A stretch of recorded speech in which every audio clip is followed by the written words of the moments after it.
Hello there, Mike Rasmussen here. I wanted to talk about debt and where we are right now in the economy. Right now in the US economy, the debt to GDP ratio is 122%, which means we are over 22% of our GDP with our national debt of 30 trillion. Basically means that we owe more debt than we have more in what we produce. So that's a very bad place to be. It is something to definitely think about with the economy. Americans have consumer debt of about 17 trillion around the United States right now. That is a very huge number. Also, inflation has caused, as you know, a feeling that our dollar is going to buy less. So here's a few things just to think about as it relates to the economy right now and what's going on. At the macroeconomic level, the debt that the Fed has, well, the interest rates that the Fed has put out are now at 5.5%, if my memory serves me correctly. And basically what that means is for many, many years it was 0%. So imagine we were borrowing money and letting our debt increase, but we weren't really paying anything to combat the debt. So they raised the interest rates to try to bring down the amount of inflation. So basically there's a correlating effect to that. And basically what it means is when you are trying to, work with the national debt, or you're trying to lower the amount of wage increases so that then inflation goes down, there is a catch-22 to that. So basically it's slowed down the economy to some degree. So some companies are being very careful about what they're buying, and they're kind of watching and waiting. So if you look at the overall macroeconomic picture, you'll notice that there's definitely some feelings, some components there that are affecting the larger whole of the economic engine. So I guess the reality is when it comes to these things, you have to kind of remember that not every region is going to be affected the same. Now, jobs may be, unemployment is sitting at like a 3.5% or something like that right now. Now, underneath those numbers are underlying realities, which is that a lot of companies are feeling the pinch. A lot of small businesses are as well, because the cost of goods is up, everything's up, fuel is up. So, all this inflation that we went through definitely has had an impact on the economy. The Fed giving free money was basically like a free credit card for everybody, and now the money spigot is definitely tightened. So it means investment and new ideas and venture capital firms investing in new companies. That all has slowed down. So it's definitely something to keep an eye on. China is also going through a little bit of a macroeconomic slump here as well. So there's a few things to kind of keep an eye on. Economics is not one of those things that is easily understood because there's so many moving factors and so many levers that affect it. But the number one thing that I think about the economy is when it comes to personal debt, definitely try to get that down.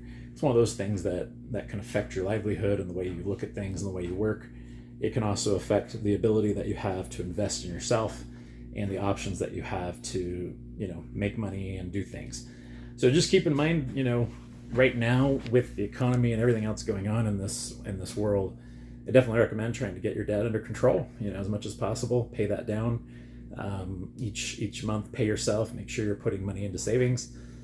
These are all things to kind of think about, and also think about your future and your financial investing.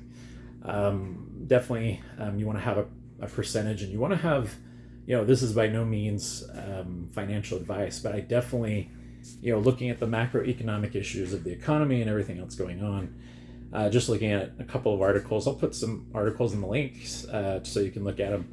But this is just my commentary and thoughts on this. This is my own personal opinion. I'm not a financial advisor, so I'll just say that for the reckoning. But I will say it is definitely smart to be on target with your way of taking care of your family and the way you save money.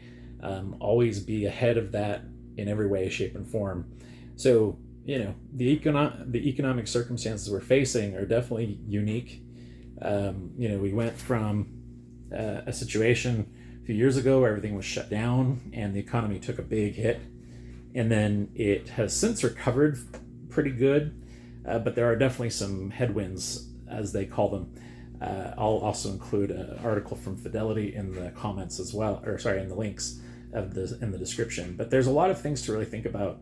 You have to be careful when it comes to money these days, and definitely set aside some money. Try to be smart about saving. Set a goal of what you want to earn. Try to have multiple streams of income, obviously. So there's a lot of different moving parts right now when it comes to economics. I mean, just remember that there's a lot of interdependent things. So one of the big ones is definitely, having inflation go up. That definitely decreases the amount of construction that's out there. It decreases financial investment in new ideas, new technology. It slows down wage growth. It also impacts a wide variety of different things. So, and also the gig economy is affected by that as well. The demand for, what people want, delivery wise. It also affects, how many, folks get demand for rides to and from different places. So, there's a lot of things to think about with the economy as a whole. And just remember that it's not a simple thing. It's not something that can be easily understood. It's definitely something to study and try to, comprehend that, by doing X, what does Y do? For example, supply chains, when, they're scrambling because of higher cost for goods due to interest rates going up, what does that do for all the rest of us? It definitely makes it so that the cost of goods and services goes up. And so if you think that food, gas, all these different things going up, when you look at all the impacts of what that means, and I think both parties are really to blame for this, Republicans maybe, I don't know, you could get into a whole argument about that, but I think, again, I'm just going to say it for what it's worth. I think both parties have been responsible for this and have allowed these things to happen. So they both deserve equal culpability, in my opinion, but that's just my opinion. So some people may disagree, and that's okay. I don't expect that, everybody's going to agree with that assessment, but I do think both parties have some culpability in what has happened. So, we got to be smart. The future is definitely, there's potential, but we just be aware that you are your own best champion when it comes to your own economic savings, the way you are smart about retirement. Just all these different things are things to think about and really ponder. And so I would just say, be ahead of the curve, educate yourself, read books, have an understanding of what's out there, and get a better feel for all those different topics and how they interact with each other. So again, 17 trillion household debt right now. Not good for, that's a high number for Americans right now. It's also, it impacts everything from the ability to, go to your job, or, even remote work is affected to some degree. So there's a lot of different moving parts here. But again, I would definitely, I'm just giving you my opinion on this. I do think it's going to have an economic impact. I do think there could be a slowdown in 2024. Those are all my opinions, but to be prepared, get ahead of the curve, be smart, and use some wisdom in how you go about things. That's my opinion. All right, have a great weekend. That's just another thought from me. I'll link some of those links down in the comments. If you want to make some comments on this topic with economics, I'd love to hear from you. Totally comment in the comments below. And so just like and subscribe if this is something you want to have further conversations about. I'm definitely interested in hearing what people have to say on this topic. So by all means, definitely go ahead, shoot a note down there, and I'd love to hear from you. Have a great day. Mike out.